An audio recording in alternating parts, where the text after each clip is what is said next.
तुमे मो माता स पिता तुमेव तुमे मो बंधु सखा तुमेव तुमे मो विद्या द्रविणं तुमेव तुमे मो सरदेव मम देव देवम्। कृष्ण तुम्हारी गीता हम भी सुनना चाहे, कृष्ण तुम्हारी गीता हम भी सुनना चाहे। कुरुक्षेत्र में युद्ध हुआ था, अर्जुन को उपदेश दिया था, वही तो भगवत गीता हम भी सुनना चाहे, वही तो भगवत गीता हम भी सुनना चाहे। जिसको सुनकर जीव सुधरते, मुक्ति के दरबार खुलते, वही तो भगवत गीता हम भी सुनना चाहे, वही तो भगवत गीता हम भी सुनना चाहे। सब वेद का सार है गीता, सब ग्रंथ का सार है गीता, वही तो भगवत गीता हम भी सुनना चाहे, वही तो भगवत गीता हम भी सुनना चाहे। ओम श्री गणेशाय नमः। ओम नमो भगवते वासुदेवाय। श्रीमद् भागवत महात्म्यम कृष्ण नारायणं वंदे कृष्ण वंदे वज्रप्रियं कृष्णदीपायं वंदे कृष्ण वंदे पृथासुरम्। अर्थ प्रथमाध्याय। देवश्री नारदंकर भक्ति देवीଙ୍କ सहित साक्षात। जे जगतर उत्पत्ति स्थिति और विनाश हेतु तथा जे आध्यात्मिक अधिदैविक और आध्यात्मिक नामक त्रिविध ताप विनाश करती, सेही सच्चिदानंद स्वरूप भगवान श्रीकृष्ण को आमे नमस्कार करुछु। श्री सुखदेव सर्वत्र ब्रह्म अनुभव स्वतः सिद्ध थिले, तेणु तांको निमते लौकिक किंबा वैदिक कर्मानुष्ठान बा उपनयन संस्कार कौनसी आवश्यकता नथिला। से कृतकृत्य होई सारिथिले। एहीपरि उच्च स्थिति हेतु से अनासक्त होई गृह परित्याग करी एकाकी द्रुत गति रे पଳାଉଥିବା बेले पिता व्यासदेव विरह कातर होई तांकु बापा बापा बोली डाक पकेइले। सुखदेव तो ब्रह्मभूत होई चराचर समस्त वस्तुर तन्मय होई जाइथिले, तेणु तांक पक्षरु वृक्ष माने उत्तर देइथिले। सेही सर्वभूत हृदय स्वरूप से सुखदेव को मो वंदना करुछि। मुनिवर सैनिक भागवत कथामृत आस्वादन करिबारे बड़ सुखल थिले, तेणु नैमिषारण्य क्षेत्र विराजमान होइथिबा महामहर्षि सूतଙ୍କୁ नमस्कार करी से कहिले। सैनिक कहिले, हे सूत महाभाग, आपणकर ज्ञान तो हेउछि अज्ञान अंधकार को नष्ट करिदेवा निमते कोटिए सूर्यंकर समान। दया करी मोर कर्ण निमते अमृत परि मधुर होइथिबा किछि सार गर्भक कथा कुहंतु। महाभाग भक्ति ज्ञान और वैराग्यरु जो महान विवेक निमते भक्ति ज्ञान और वैराग्यरु जो महान विवेक मिले, ताहा किपरि बुद्धि हुए एवं माया मोहर कबलरु वैष्णव माने କିପରି ମୁକ୍ତ ହୁଅନ୍ତି? ଏହି ଘୋର କଳିକାଳରେ ତ ଜୀବମାନେ ପ୍ରାୟ ଅସୁରୀ ସ୍ୱରୂପରେ ହୋଇଗଲେଣି। ବିଭିନ୍ନ କ୍ଲେଶର ଆକ୍ରାନ୍ତ ହୋଇଯାଇଥିବା ଏହି ଜୀବମାନଙ୍କୁ ବିଶୁଦ୍ଧ କରିବା, ଦୈବୀ ଶକ୍ତି ସମ୍ପନ୍ନ କରିବା ସର୍ବଶ୍ରେଷ୍ଠ ଉପାୟ କ'ଣ? ହେ ସୁତ ମହାଭାଗ, ମୋତେ ଏହିପରି କିଛି ଶାଶ୍ୱତ ସାଧନା କହିଦିଅନ୍ତୁ, ଯାହାକି ସର୍ବାଧିକ କଲ୍ୟାଣକରିଣୀ ତଥା ପବିତ୍ରକାରୀ ସାଧନା ଠାରୁ ମଧ୍ୟ ଅଧିକ ପବିତ୍ରକାରୀ ହୋଇଥିବ ଏବଂ ଭଗବାନ ଶ୍ରୀକୃଷ୍ଣଙ୍କୁ ପ୍ରାପ୍ତ କରାଇ ହେଉଥିବ। ଚିନ୍ତାମଣି ତ କେବଳ ଲୌକିକ ସୁଖ ପ୍ରଦାନ କରିପାରେ ଏବଂ କଳ୍ପବୃକ୍ଷ ତ ଅତି ବେଶୀ ହେଲେ ସ୍ୱର୍ଗୀୟ ସମ୍ପତ୍ତି ଦେଇପାରେ, କିନ୍ତୁ ଗୁରୁଦେବ ପ୍ରସନ୍ନ ହୋଇଗଲେ ଯୋଗୀଜନଙ୍କ ପକ୍ଷରେ ମଧ୍ୟ ଯାହା ଦୁର୍ଲଭ, ଭଗବାନଙ୍କର ସେହି ନିତ୍ୟ ବୈକୁଣ୍ଠ ଧାମ ମଧ୍ୟ ଦେଇଦିଅନ୍ତି। ଶ୍ରୀ ସୁତ କହିଲେ, ହେ ସଜ୍ଜନିକ, ଆପଣଙ୍କର ହୃଦୟରେ ଭଗବତ୍ ପ୍ରେମ ରହିଛି, ତେଣୁ ମୁଁ ବହୁତ ଭାବିଚିନ୍ତି ଆପଣଙ୍କୁ ସକଳ ସିଦ୍ଧାନ୍ତର ସାର କଥା କହିଛି। ଏହା ଜନ୍ମ ମୃତ୍ୟୁର ଭୟ ଦୂର କରିଦିଏ। ଯେଉଁ ଉପାୟରେ ଭକ୍ତିର ପ୍ରବାହ ବୃଦ୍ଧି ପାଏ ଏବଂ ଭଗବାନ ଶ୍ରୀକୃଷ୍ଣ ପ୍ରସନ୍ନ ହୁଅନ୍ତି, ମୁଁ ଆପଣଙ୍କୁ ସେହି ଉପାୟ କହିଦେବି। ଆପଣ ସାବଧାନ ହୋଇ ଶୁଣନ୍ତୁ। କଳିଯୁଗରେ କାଳରୂପୀ ସର୍ପ କବଳରେ ପଡ଼ିବାର ଯେଉଁ ଭୟ ରହିଥାଏ, ସେହି ଭୟରୁ ସମ୍ପୂର୍ଣ୍ଣ ରୂପରେ ନାଶ କରିଦେବା ନିମନ୍ତେ ଶ୍ରୀ ଶୁକଦେବ ଶ୍ରୀମହାଭାଗବତ ଶାସ୍ତ୍ର ପ୍ରବଚନ କରିଥିଲେ। ମନକୁ ଶୁଦ୍ଧ କରିବା ନିମନ୍ତେ ଶ୍ରୀମଦ୍ ଭାଗବତ ଶାସ୍ତ୍ର ଶ୍ରବଣ ପଠନରୁ ଶ୍ରେଷ୍ଠତର ହୋଇ ଅନ୍ୟ କୌଣସି ଉପାୟ ନାହିଁ। ମନୁଷ୍ୟର ଜନ୍ମ ଜନ୍ମାନ୍ତର ପୁଣ୍ୟ ଉଦୟ ହେଲେ ହିଁ ଭାଗବତ ଶାସ୍ତ୍ର ଶ୍ରବଣ ସୁଯୋଗ ମିଳିଥାଏ। ଶ୍ରୀ ଶୁକଦେବ ଯେତେବେଳେ ରାଜା ପରୀକ୍ଷିତଙ୍କୁ ଭଗବତ କଥା ଶୁଣାଇବାକୁ ସଭାରେ ବିରାଜମାନ ହେଲେ, ସେତେବେଳେ ହାତରେ ଅମୃତ କଳସ ଧରି ଦେବତାମାନେ ସେଠାକୁ ଚାଲି ଆସିଲେ। ଦେବତାମାନେ ତ ସେମାନଙ୍କର କାର୍ଯ୍ୟ ସାଧନ କରିବାରେ ଅତ୍ୟନ୍ତ ନିପୁଣ, ତେଣୁ ଏହି କ୍ଷେତ୍ରରେ ବି ସବୁ ଦେବତା ଆସି ଶ୍ରୀ ଶୁକଦେବଙ୍କୁ ନମସ୍କାର କରି କହିଲେ, ଆପଣ ଏହି ଅମୃତ ଶ୍ରବଣ କରି ଆପଣ ଆମକୁ ଭାଗବତ କଥାମୃତ ପ୍ରଦାନ କରନ୍ତୁ।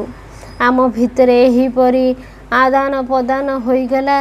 ରାଜା ପରୀକ୍ଷିତ ସ୍ୱର୍ଗର ଅମୃତ ପାନ କରି ଅମର ହୋଇଯିବେ ଏବଂ ଆମେମାନେ ଶ୍ରୀମଦ୍ ଭାଗବତ କଥାମୃତ ପାନ କରିବୁ।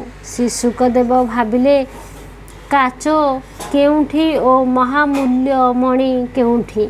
ଠିକ୍ ସେହିପରି ଅମୃତ କେଉଁଠି ଓ ଶ୍ରୀମଦ୍ ଭାଗବତ କଥାମୃତ କେଉଁଠି? ଏହିପରି ବିଚାର କରି ଶ୍ରୀ ଶୁକଦେବ ଦେବତାମାନଙ୍କର ପ୍ରସ୍ତାବକୁ ହସରେ ଉଡ଼ାଇ ଦେଲେ। ଦେବତାମାନଙ୍କଠାରେ ଭକ୍ତି ନାହିଁ ଜାଣି ସେ ସେମାନଙ୍କୁ ଭାଗବତ କଥାମୃତ ଦେଲେ ନାହିଁ। ଏଥିରୁ ସ୍ପଷ୍ଟ ହୋଇଯାଏ ଯେ ଶ୍ରୀମଦ୍ ଭାଗବତ କଥାମୃତ ଦେବତାମାନଙ୍କ ପକ୍ଷରେ ମଧ୍ୟ ଦୁର୍ଲଭ। ପୂର୍ବ କାଳରେ ଶ୍ରୀ ଭାଗବତ କଥାମୃତ ଶ୍ରବଣ ମାତ୍ରକେ ରାଜା ପରୀକ୍ଷିତଙ୍କର ମୁକ୍ତି ହୋଇଗଲା। ସ୍ୱୟଂ ବ୍ରହ୍ମା ମଧ୍ୟ ଅତ୍ୟନ୍ତ ଆଶ୍ଚର୍ଯ୍ୟ ହୋଇଯାଇଥିଲେ। ଏହାର କାରଣ ଜାଣିବା ନିମନ୍ତେ ସେ ସତ୍ୟ ଲୋକରେ ବସି ତରାଜୁ ଧରି ସବୁ ସାଧନା ଓ ତଉଲ କଲେ। ତଉଲ କରି କହି ଯେ ଦେଖିଲେ ଯେ ସବୁ ସାଧନା ଠାରୁ ଶ୍ରୀମଦ୍ ଭାଗବତ ଶ୍ରବଣ ପଠନ ମହତ୍ୱ ହିଁ ବେଶୀ।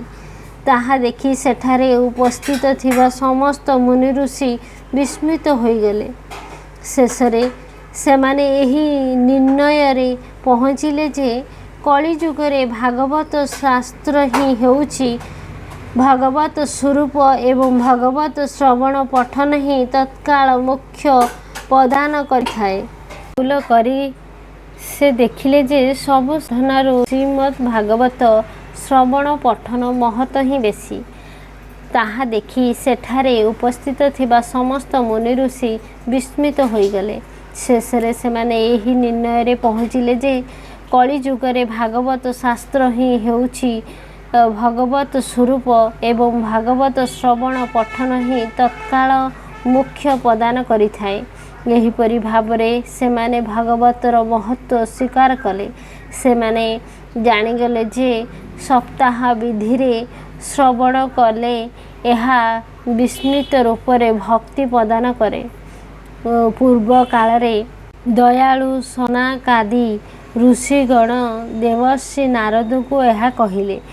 ତା ପୂର୍ବରୁ ନାରଦ ବ୍ରହ୍ମାଙ୍କ ମୁଖରୁ ଏହା ଶ୍ରବଣ କରି ସାରିଥିଲେ ମଧ୍ୟ କନାଦି ଋଷି ହିଁ ତାଙ୍କୁ ସପ୍ତାହ ଶ୍ରବଣ ବିଧି ବୁଝେଇ ଦେଇଥିଲେ। ସୈନିକ ପଚାରିଲେ ନାରଦ ତ ସାଂସାରିକ ପ୍ରପଞ୍ଚରୁ ମୁକ୍ତ, ସେ ତ ସର୍ବଦା ସ୍ୱଚ୍ଛନ୍ଦରେ ବିଚରଣ କରିଥାନ୍ତି।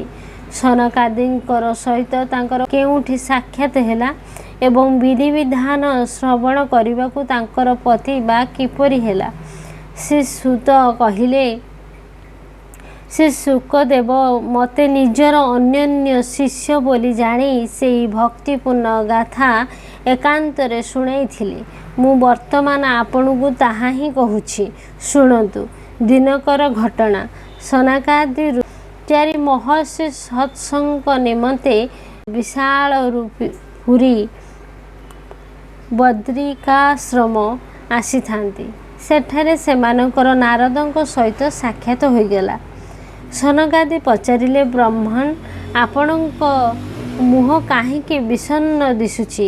ଆପଣ ପରି ବ୍ୟକ୍ତି ପୁଣି ଚିନ୍ତାତୁର ଏହିପରି ତରବର ହୋଇ ଯାଉଛନ୍ତି କୁଆଡ଼େ? ଏବଂ ଆପଣ ଏବେ ଆସିଲେ କେଉଁଠୁ? ମନୁଷ୍ୟର ସକଳ ଧନ ସମ୍ପତ୍ତି ଚୋରି ହୋଇଗଲେ ସେ ଯେପରି ବ୍ୟାକୁଳ ହୋଇଉଠେ, ଆପଣ ତ କ'ଣ ସେହିପରି ଦେଖାଯାଉଛନ୍ତି? ଆପଣଙ୍କ ଏହିପରି ଅନାସକ୍ତ ପୁରୁଷଙ୍କ ପକ୍ଷରେ ଏହା ଶୋଭନୀୟ ନୁହେଁ। ଏହାର କାରଣ ଖୋଲି କୁହନ୍ତୁ। ଶ୍ରୀ ନାରଦ କହିଲେ, ପୃଥିବୀ ହିଁ ସର୍ବୋତ୍ତମ ଭୁବନ ଭାବି ମୁଁ ପୃଥିବୀକୁ ଆସିଥିଲି। ଏଠାରେ ପୁଷ୍କର, ପ୍ରୟାଗ, କାଶୀ, ଗୋଦାବରୀ, ନାସିକ, ହରିଦ୍ୱାର, କୁରୁକ୍ଷେତ୍ର, ଶ୍ରୀରଙ୍ଗମ ଓ ସେତୁବନ୍ଧ ଆଦି କ୍ଷେତ୍ର ଦର୍ଶନ କରି ମୁଁ ନାନା ସ୍ଥାନ ବୁଲି ଦେଖିଲି, କିନ୍ତୁ ମୋତେ କୌଣସି ସ୍ଥାନରେ ମନକୁ ସନ୍ତୋଷ ଦେଲା ପରି ଶାନ୍ତି ମିଳିଲା ନାହିଁ। ଦେଖିଲି ଆଜିକାଲି ଅଧର୍ମ ସହାୟକ କଳିଯୁଗ ସମଗ୍ର ପୃଥିବୀ ଗ୍ରାସ କରି ରଖିଛି। ବର୍ତ୍ତମାନ ଏଠାରେ ସତ୍ୟ, ତପ, ଶୌଚ, ଦୟା, ଦାନ ଆଦି କିଛି ବି ନାହିଁ। ବିଚାରା ଜୀବମାନେ କେବଳ ପେଟ ପୋଷିବାର ବ୍ୟସ୍ତ। ସେମାନେ ମିଥ୍ୟାବାଦୀ, ଅଳସୁଆ, ମନ୍ଦବୁଦ୍ଧି, ଭାଗ୍ୟହୀନ ଓ ଉପଦ୍ରବୀ ପୀଡ଼ିତ ହୋଇଯାଇଛନ୍ତି। ଯେଉଁମାନେ ସାଧୁସନ୍ଥ ବୋଲାଇ ହେଉଛନ୍ତି ସେମାନେ ପୁରା ଭଣ୍ଡ। କେବଳ ଉପରକୁ ଦେଖିବା ପାଇଁ ସେମାନେ ବୈରାଗୀ, କିନ୍ତୁ ସମସ୍ତେ ସ୍ତ୍ରୀ, ଧନ ଆଦି ସବୁ କିଛି ରଖିଛନ୍ତି। ଘରେ ଘରେ ସ୍ତ୍ରୀମାନଙ୍କର ଶାସନ ଚାଲିଛି। ଶାଳକମାନଙ୍କ ବୁଦ୍ଧିରେ ଘର ଚାଲିଛି। ଲୋକେ ଲୋଭରେ ପଡ଼ି କନ୍ୟା ବିକ୍ରୟ କରୁଛନ୍ତି। ଘର ଘର ପତି ପତ୍ନୀଙ୍କ ଭିତରେ କଳହ ଲାଗି ରହିଛି। ମହାତ୍ମାମାନଙ୍କ ଆଶ୍ରମ, ତୀର୍ଥ ଓ ନଦୀ ଇତ୍ୟାଦି ପବିତ୍ର ସ୍ଥଳମାନଙ୍କରେ ବିଧି ଧର୍ମମାନଙ୍କର ଅଧିକାର ଅତି ପ୍ରବଳ ହୋଇଯାଇଛି। ସେହି ଦୁଷ୍ଟମାନେ ବର୍ତ୍ତମାନ ପୃଥିବୀରେ କେହି ଯୋଗୀ ନାହାନ୍ତି, କି ସିଦ୍ଧ ନାହାନ୍ତି, କେହି ଜ୍ଞାନୀ ନାହାନ୍ତି, କି କୌଣସି ସତ୍କର୍ମୀ ପୁରୁଷ ନାହାନ୍ତି। ଏଠାକାର ସକଳ ସାଧନା ଏବେ କଳିରୂପୀ ଦାବାନଳରେ ଜଳି ଭସ୍ମ ହୋଇଯାଇଛି। ଏହି କଳିଯୁଗ ଦେଶବାସୀମାନେ ସମସ୍ତେ ଅନ୍ନ ବିକ୍ରି କରୁଛନ୍ତି। ବ୍ରାହ୍ମଣମାନେ ଟଙ୍କା ପଇସା ନେଇ ବେଦ ପଢ଼ାଉଛନ୍ତି ଏବଂ ନାରୀମାନେ ସଦାଚାରୀ ଶୂନ୍ୟ ହୋଇ ସାରିଲେଣି। ଏହିପରି ଭାବରେ କଳିଯୁଗ ରୂପ ଦେଖି ଦେଖି ପୃଥିବୀରେ ବୁଲି ବୁଲି ମୁଁ ଯାଇ ଯମୁନା ନଦୀ ତଟରେ ପହଞ୍ଚିଲି। ତାହା ତ ଭଗବାନ ଶ୍ରୀକୃଷ୍ଣଙ୍କର ଲୀଳାସ୍ଥଳୀ। ହେ ମୁନିଶ୍ରେଷ୍ଠଗଣ, ଶୁଣନ୍ତୁ, ମୁଁ ସେଠାରେ ଗୋଟିଏ ଅତ୍ୟନ୍ତ ବିସ୍ମୟକର ଦୃଶ୍ୟ ଦେଖିବାକୁ ପାଇଲି। ସେଠାରେ ଜଣେ ଯୁବତୀ ବଡ଼ ଦୁଃଖରେ ବସିଥାନ୍ତି। ତାଙ୍କ ପାଖରେ 2 ଜଣ ବୃଦ୍ଧ ଅଚେତ ଅବସ୍ଥାରେ ପଡ଼ି ରହି ବଡ଼ ଜୋରରେ ଶ୍ୱାସ ନେଉଥାନ୍ତି। ସେହି ଯୁବତୀ ସେମାନଙ୍କର ସେବା କରି କରି କେତେବେଳେ ଚେତା ଫେରାଇ ଆଣିବାକୁ ଚେଷ୍ଟା କରୁଥାନ୍ତି ତ କେତେବେଳେ ସେମାନଙ୍କୁ ଧରି କାନ୍ଦୁଥାନ୍ତି। ସେ ଜରକ୍ଷକ ପରମାତ୍ମାଙ୍କ ସାହାଯ୍ୟ ନିମନ୍ତେ 10 ଦିଗକୁ ଚାହୁଁଥାନ୍ତି। ତାଙ୍କ ଚାରିପଟେ ବହୁ ସ୍ତ୍ରୀ ଲୋକ ବସି ତାଙ୍କୁ ପଙ୍ଖା କରୁଥାନ୍ତି ତ ବାରମ୍ବାର ବୁଝାଉଥାନ୍ତି। ଦୂରରୁ ଏହି ଘଟଣା ଦେଖି ମୁଁ କୌତୂହଳବଶତଃ ତାଙ୍କ ପାଖକୁ ଚାଲିଗଲି। ମୋତେ ଦେଖି ସେ ଯୁବତୀ ଠିଆ ହୋଇ ପଡ଼ିଲେ ଏବଂ ବ୍ୟାକୁଳ ହୋଇ କହିବାକୁ ଲାଗିଲେ। ଯୁବତୀ କହିଲେ, ହେ ମହାତ୍ମା, ଏଠାରେ ଟିକିଏ ରହି ମୋର ଦୁଃଖ ଦୂର କରନ୍ତୁ। ଆପଣଙ୍କର ଦର୍ଶନ ତ ସର୍ବାର୍ଥ ସଂସାରର ସକଳ ପାପ ନଷ୍ଟ କରିଦିଏ। ଆପଣଙ୍କର ବଚନ ଶୁଣିଲେ ମୋର ଦୁଃଖ ମଧ୍ୟ ବହୁ ପରିମାଣରେ ଦୂର ହୋଇଯିବ। ମନୁଷ୍ୟର ଭାଗ୍ୟ ଉଦୟ ହେଲେ ହିଁ ଆପଣଙ୍କ ପରି ପରମାତ୍ମାଙ୍କର ଦର୍ଶନ ମିଳିଥାଏ। ଶ୍ରୀ ନାରଦ କହିଲେ। ତାହା ଶୁଣି ମୁଁ ତାଙ୍କୁ ପଚାରିଲି, ଦେବୀ, ତୁମେ କିଏ? ଏହି 2 ଜଣ ତୁମର କ'ଣ ହୁଅନ୍ତି? ପୁଣି ତୁମ ନିକଟରେ ରୁଣ୍ଡ ହୋଇଥିବା ଏହି ସୁନ୍ଦରୀ ଯୁବତୀମାନେ କିଏ? ତୁମେ ତୁମ ଦୁଃଖର କାହାଣୀ ମୋତେ ଟିକିଏ ବୁଝାଇ କୁହ। ଯୁବତୀ କହିଲେ, ମୋର ନାଁ ଭକ୍ତି। ଏହି 2 ଜଣ ହେଉଛନ୍ତି ଜ୍ଞାନ ଓ ବୈରାଗ୍ୟ। ଏମାନେ ମୋର 2 ପୁଅ। କାଳର ପ୍ରଭାବରେ ହିଁ ଏମାନେ ଏହିଭଳି ବୁଦ୍ଧ ପରି ହୋଇଗଲେ। ଏହି ଦେବୀମାନେ ହେଉଛନ୍ତି ଗଙ୍ଗା ଆଦି ବିଭିନ୍ନ ନଦୀ। ଏମାନେ ସମସ୍ତେ ମୋର ସେବା କରିବା ନିମନ୍ତେ ଆସିଛନ୍ତି। ଏମାନଙ୍କ ପରି ସାକ୍ଷାତ ଦେବୀମାନଙ୍କର ସେବା ପାଇ ମଧ୍ୟ ମୁଁ ସୁଖ ଶାନ୍ତି ପାଇପାରୁନାହିଁ। ହେ ମୁନିବର, ଏଥିରେ ଟିକିଏ ଧ୍ୟାନ ଦେଇ ମୋ କଥା ଶୁଣନ୍ତୁ। ମୋ ବିଷୟରେ ତ ଆପଣ ଜାଣିଛନ୍ତି, ତଥାପି ତାହା ମୋ ଠାରୁ ଶୁଣି ମୋତେ ଟିକିଏ ଶାନ୍ତ ପ୍ରଦାନ କରନ୍ତୁ। ମୁଁ ଜନ୍ମ ହୋଇଥିଲି ଦ୍ରାବିଡ଼ ଦେଶରେ, ବଢ଼ିଥିଲି କର୍ଣ୍ଣାଟକରେ। ମୁଁ ମହାରାଷ୍ଟ୍ରରେ ବିଭିନ୍ନ ସ୍ଥାନରେ ସମ୍ମାନିତ ହୋଇଥିଲି, କିନ୍ତୁ ଗୁଜରାଟ ମୋତେ ବାର୍ଦ୍ଧକ୍ୟ ଆକ୍ରମଣ କଲା। ଘୋର କଳିଯୁଗ ପ୍ରଭାବରେ ସେଠାରେ ପାଷାଣ୍ଡମାନେ ମୋର ଅଙ୍ଗ ଭଙ୍ଗ କରିଦେଲେ। ଦୀର୍ଘ ଦିନ ଧରି ଏହିପରି ଅବସ୍ଥା ଲାଗି ରହିବାରୁ ମୁଁ ଦୁର୍ବଳ ହୋଇଗଲି।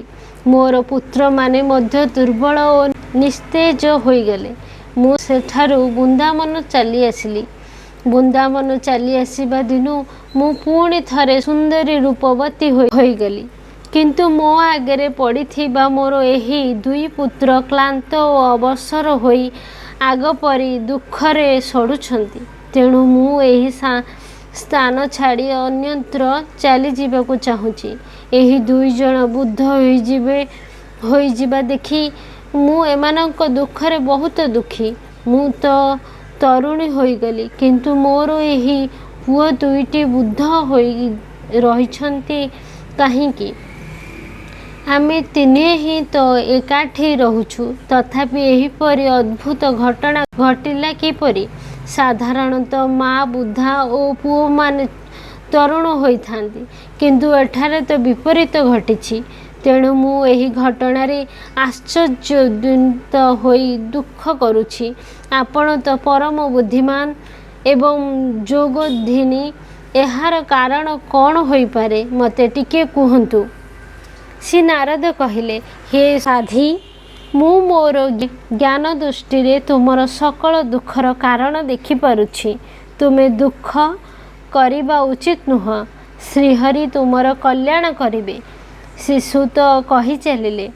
ମୁନିବର ନାରଦ କ୍ଷଣକ ଭିତରେ ସେଇ ଯୁବତୀଙ୍କ ଦୁଃଖର କାରଣ ଜାଣିପାରିଲେ। ଶ୍ରୀ ନାରଦ କହିଲେ, ହେ ଦେବୀ, ମନ ଦେଇ ଶୁଣ। ଏହି ସମୟଟା ହେଉଛି ଘୋର କଳିଯୁଗ।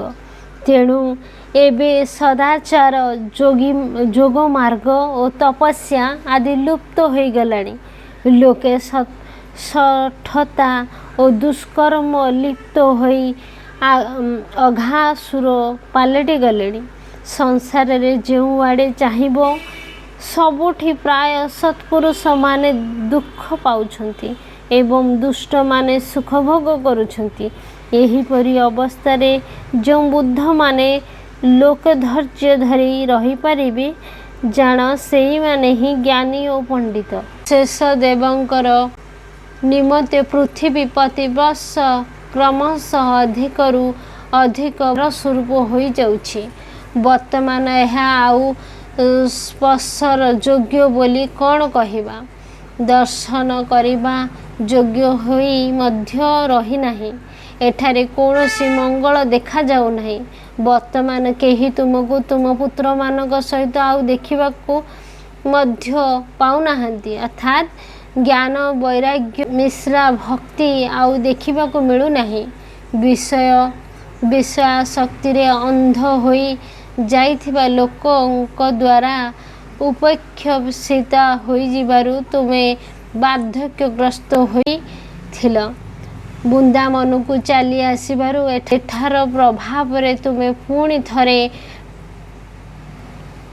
ନବୀନା ତରୁଣୀ ହୋଇଗଲ।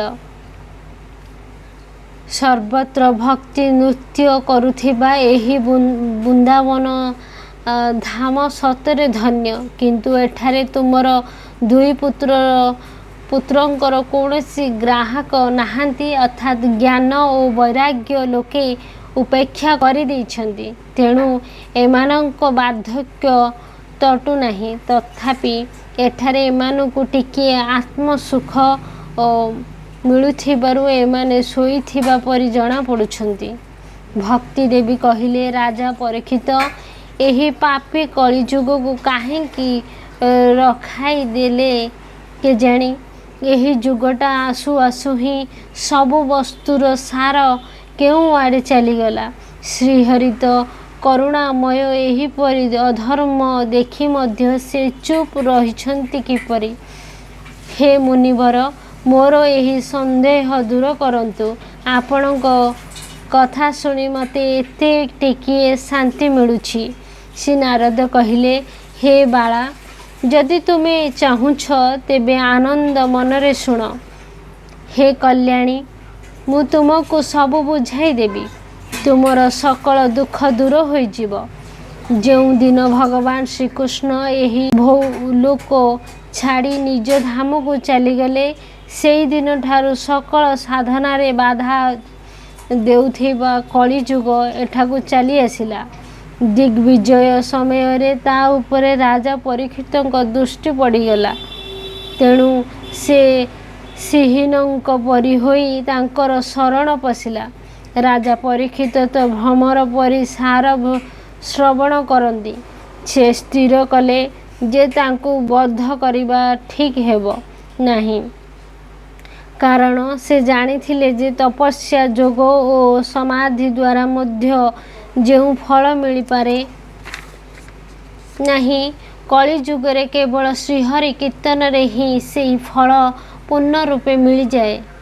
କଳିଯୁଗ ସାରହୀନ ହୋଇଥିଲେ ମଧ୍ୟ ଏହି ଗୋଟିଏ ଦୃଷ୍ଟିରୁ ତାକୁ ସାରସୁକ୍ତ ଦେଖି କଳିଯୁଗର ଉତ୍ପନ୍ନ ବୀରମାନଙ୍କ ସୁଖ ନିମନ୍ତେ ହିଁ ସେ ତାକୁ ବଦ୍ଧ ନ କରି ରହିବାକୁ ସ୍ଥାନ ଦେଲେ।